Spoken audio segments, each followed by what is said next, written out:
পুরো 1 কিলোমিটার সমুদ্র সৈকত জুড়ে 100 জনের মতো পর্যটক নেই। দুপুর 3টার সময়ে লাবণী পয়েন্টের দৃশ্য এটি। সুগন্ধা পয়েন্টে কিছু সংখ্যক পর্যটকের আনাগোনা আছে, তবে কলাতলি পয়েন্টে ঠিক একই অবস্থা। মূলত আগামীকাল পবিত্র রমজান মাস শুরু, সেহেতু পর্যটকের দশ নামতে শুরু করেছে কক্সবাজারে। এখন যে কজন পর্যটকের আনাগোনা রয়েছে কক্সবাজারে, তবে সেটি রমজান মাস শুরু হতে হতে তারই সংখ্যা কমে আসবে।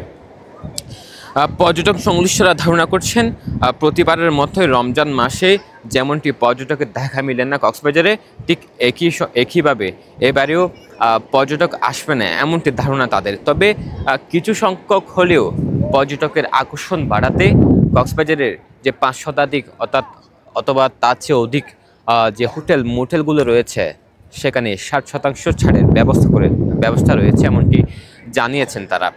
এদিকে রেস্তোরাঁগুলোতে অনেকটা কিছু কিছু রেস্তোরাঁ আমরা তালা ঝুলানো দেখেছি, অনেক রেস্তোরাঁ বন্ধ করে দিয়েছে, এবং অনেক রেস্তোরাঁ যারা যে ইফতারের আইটেম নিয়ে তারা ব্যবসা বাণিজ্য করবেন তারা মূলত খোলা রেখেছেন। এদিকে সৈকতের আশেপাশে যে ঝুপড়ির দোকান এবং শামুক ঝিনুকের দোকানগুলো রয়েছে প্রায় বন্ধ, এবং কিছু সংখ্যক দোকান খোলা রেখেছে পর্যটকের আশায়। আজকে সৈকতের যে দৃশ্যটি সেটি হচ্ছে কিছু পর্যটক বিচ্ছিন্নভাবে ঘোরাফেরা করছেন, এবং সুগন্ধা পয়েন্টে কিছু সংখ্যক পর্যটক দেখা যাচ্ছে। তবে লাবণী এবং কলাতলি এই দুই পয়েন্টে পর্যটকের উপস্থিতি অনেকটি কম, এবং যে কজন পর্যটক আছে তারা আজকে অথবা আগামীকালের মধ্যেই তারা নিজ এলাকায় নিজ বাসস্থানে ফিরবেন এমনটি জানিয়েছেন অনেক পর্যটক। আমরা কিছু পর্যটকের সাথে কথা বলবো যারা ঘোরাফেরা করছেন, তাদের আজকের অনুভূতি এবং সেটি জানার চেষ্টা করব। আমরা আসছি মাগুরা জেলা থেকে, আজকে মাত্র কিছু সময় আগে আসছি। তো আজকে দেখবো, কালকে সকালেও দেখবো, দুপুরের দিকে রওনা হবো, চলে যাবো। আমরা আসছি রাজবাড়ী জেলা থেকে। আমরা কিছুক্ষণ আগে আসছি বাসে করে। আসার পরে এখন আমরা হোটেলে রুম বুক করি নাই, অবশ্যই আমাদের রুম বুকের কথা চলতেছে, কোনো সমস্যা নাই। আর আমরা এখানে আসলাম, অনেক সুন্দর লাগতেছে, মানে খুবই ভালো একটা পরিবেশ।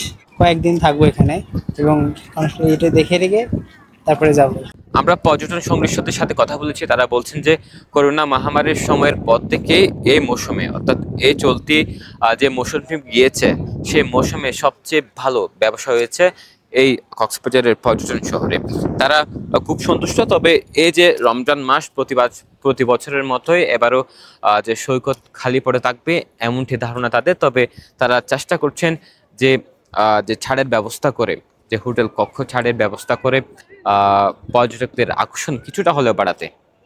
আগামীকাল যেহেতু পবিত্র রমজান মাস শুরু হতে যাচ্ছে, সেহেতু পর্যটকের সংখ্যা ধীরে ধীরে কমছে, এবং আজকে কিছু জায়গায় সৈকতের কিছু পয়েন্টে বিচ্ছিন্নভাবে পর্যটকরা ঘোরাফেরা করছেন। তবে আগামীকাল থেকে তারই সংখ্যা কমতে পারে। এদিকে পর্যটন সংশ্লিষ্টরা বিশেষ ছাড়ের ব্যবস্থা করে পর্যটকদের আকর্ষণ বাড়াতে কাজ করছে। অন্যদিকে প্রশাসন যেটি বলছেন যে কিছু সংখ্যক পর্যটক রমজান মাসে ঘুরতে আসে, সেহেতু যে ছিনতাইকারীদের যে প্রবণতা সেটি বেড়ে যায়, সেহেতু রমজান মাসেও সৈকতে ট্যুরিস্ট পুলিশের যে টহল সেটি বজায় থাকবে বলে জানিয়েছেন।